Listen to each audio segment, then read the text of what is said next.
Si vous voulez que l'un de deux perde entre esprit et chair, c'est celui que vous nourrissez moins qui perdra la bataille. Mais celui que vous nourrissez plus restera toujours debout. Quand vous nourrissez moins votre esprit au profit de la chair, en train de continuer à rentrer dans la mauvaise vie, vous n'allez pas vous étonner de ce que vous avez peu de force pour abandonner ça. Pasteur, qu'est-ce qu'il y a? Ce démon est rentré. Ce n'est pas d'abord un démon, c'est que tu as nourri la chair a pris plus de force. Pourquoi voudrais-tu que la chair perde la bataille contre l'esprit pendant que tu continues à la nourrir? Pourquoi es-tu dans un processus de te débrancher de la sexualité et tu restes toujours aussi figé à tes films? Pasteur, ce n'est pas de la pornographie. Oui, mais c'est érotique, c'est suggestible, c'est plein de fantasmes. Pourquoi veux-tu abandonner une chose pendant que tu es en train de consommer la faible expression de la même chose? Vous voulez que l'esprit gagne la bataille avec la chair, nourrissez l'esprit. Privez la chair. Troisièmement, évitez les situations de tentation. Allez, mes amis, entre nous, on sait. On sait que là, si je continue, ça ira loin. On sait que là, si je continue, c'est pas facile. On sait que là, je suis faible. Évitez les situations de tentation. Pasteur, moi et ma fiancée, nous sommes tombés plusieurs fois, mais où? C'était à l'église pendant un temps d'intercession? Non. C'était où? Elle était venue me voir seule, là où j'habite, comme il faisait déjà... Hey, évitez toute situation dans laquelle vous allez être plus vulnérable à la tentation.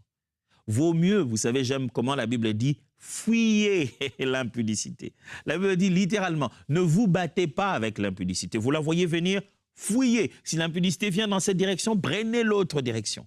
C'est ça le moyen de vaincre. Fuyez. Un enfant de Dieu a comme solution sur certaines choses, fuir. Oui, mais celui qui est en moi est plus puissant que celui qui est dans le monde. C'est celui qui est en toi qui t'a dit, dans ce combat, la victoire, c'est fuir. Quatrièmement, cherchez le soutien spirituel. Vous savez, mes frères, de fois, on en arrive à un niveau où on n'en peut plus. On est vraiment devenu esclave de ça. On en pleure, on n'en a plus la force. On dit, Seigneur, aide-moi. Le Seigneur a dit ceci, confessez-vous les péchés les uns des autres. Vous ne savez pas la puissance qu'il y a de dévoiler un secret du diable à un autre frère. Faut-il nécessairement qu'il soit, lui, rempli du Saint-Esprit et des puissances, qu'il soit un prédicateur puissant? Non, la Bible dit les uns les autres. Le plus important, ce n'est pas lui. Ce n'est pas lui qui va te délivrer, c'est le Seigneur. Et il veut que tu utilises ces principes-là pour ta délivrance. Je veux dire quelque chose d'assez complexe. Hein? J'aimerais que vous puissiez comprendre. Ce niveau de la pratique, c'est assez complexe. Je vous préviens déjà. Comprenez qu'au cours d'une délivrance, on libère quelqu'un d'un esprit. Et un esprit, littéralement, compris dans la Bible comme étant un souffle. Et un souffle se libère par la parole, par le souffle, par les cris, ainsi de suite. Et la Bible montre comment, quand Dieu parle, il libère un esprit. J'aimerais vous pousser à croire que quand Dieu vous demande de confesser le péché, il a enclenché le processus de votre délivrance. Vous êtes déjà en train de vous libérer de quelque chose. Ce n'est pas d'abord celui qui vous écoute qui est la personne qui va changer quoi que ce soit, mais le contexte que Dieu a créé pour vous, là, ce contexte de confession. Pas parce que vous êtes en train de parler vous seul dans la prière, mais ce cadre-là où vous le dites à un autre et vous devenez vulnérable en laissant sortir ces paroles-là de votre bouche. J'aimerais vous faire comprendre que pour Dieu, c'est déjà le processus, si pas le processus, l'étape de votre délivrance. Alors, cherchez le soutien spirituel. Parlez-en à un frère, parlez-en à une sœur, parlez-en à un responsable. Mais pasteur, si je lui parle et les gens sont mauvais, risquent de parler de ça à tout le monde. Mes amis, si vous souffrez, vous allez vous en foutre. Si vous savez combien ça fait mal de souffrir parce qu'on est en train de récidiver sur quelque chose qu'on déteste, on s'en fout. On s'en fout après. Le diable continuera toujours à vous faire croire que si vous en parlez à quelqu'un, quelle sera de votre réputation? Quel est le problème? C'est votre intégrité ou votre réputation? Vous voulez que les gens vous prennent pour ce que vous n'êtes pas ou vous voulez réellement être ce que vous êtes? allez voir quelqu'un. Si vous pensez que dans votre église, vous avez peur qu'on connaisse, allez voir quelqu'un d'autre. Allez voir un autre frère quelque part. Voyez quelqu'un. Parlez à quelqu'un, s'il vous plaît. Ne lui écrivez pas. Parlez.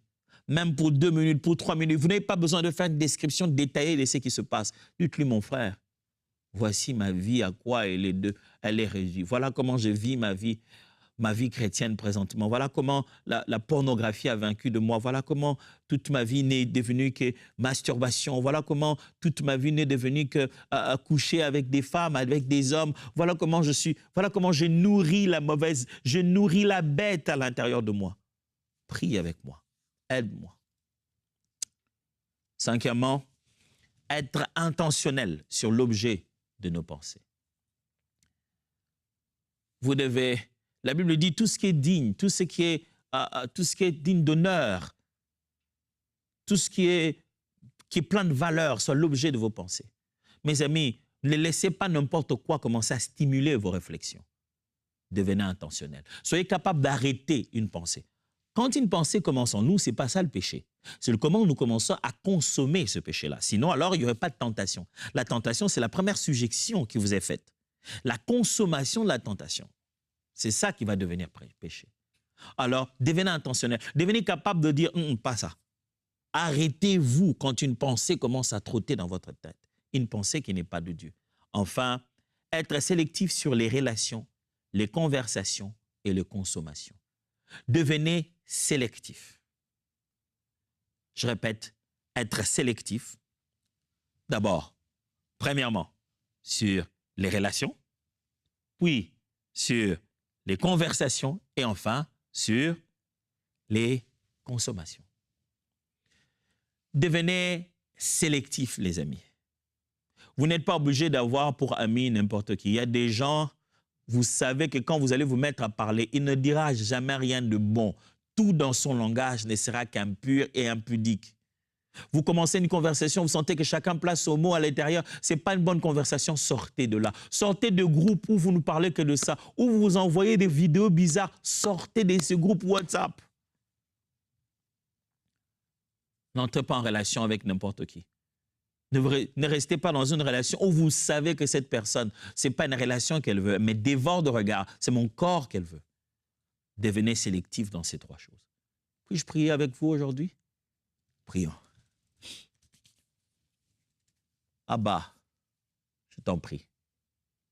Mes frères et sœurs, nous poussons ce grand cri. Nous vivons dans un monde tellement impudique. C'est partout. C'est à l'écran, c'est sur les posters en cours de route, c'est partout.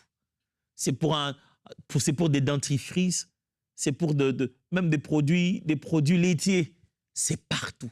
On expose les corps de gens, tout autour de nous sollicite nos pensées de sorte à être dirigées vers tout ce qui est sexuel. Le monde se nourrit de l'impudicité, le monde vit, le monde pullule de toutes les raisons de rendre chaque être humain impudique. Comment tu as pu vivre au milieu de tout ça en restant saint, agneau de Dieu? Nous voulons de ta vie en nous. Je prie, ô Père, à ce moment où mes frères et sœurs m'entendent, que plus rien ne les empêche d'aller chercher de l'aide. Au nom de Jésus, je parle contre cet esprit qui t'empêche à toi, à l'intérieur, d'aller chercher de l'aide, qui te dit, bats-toi toi-même, tu vas trouver la solution. À cet esprit qui t'empêche d'aller demander de l'aide auprès des autres pour que tu gardes un secret dans lequel tu vas toujours perdre la bataille. Au nom de Jésus-Christ de Nazareth, je lis cet esprit au nom de Jésus et je prie qu'autour de toi, l'Éternel te donne de l'aide nécessaire. Sors de cette vie d'impudicité, sors de cet esclavage d'impudicité dans ton langage, dans tes pensées, dans tes actes. Abandonne ces rendez-vous, arrête ces images, sors de ces groupes, efface ces choses. Que ta solitude soit remplie de la présence de Dieu et non des pensées de l'ennemi. Le Seigneur te veut pur et il a mis tous les moyens nécessaires pour que tu le deviennes. Accepte son aide, accepte l'aide de Dieu. Et je prie pour toi que cette semaine soit ta plus grande délivrance au nom de Jésus. Amen. Voyons-nous demain pour continuer encore. Que Dieu vous bénisse.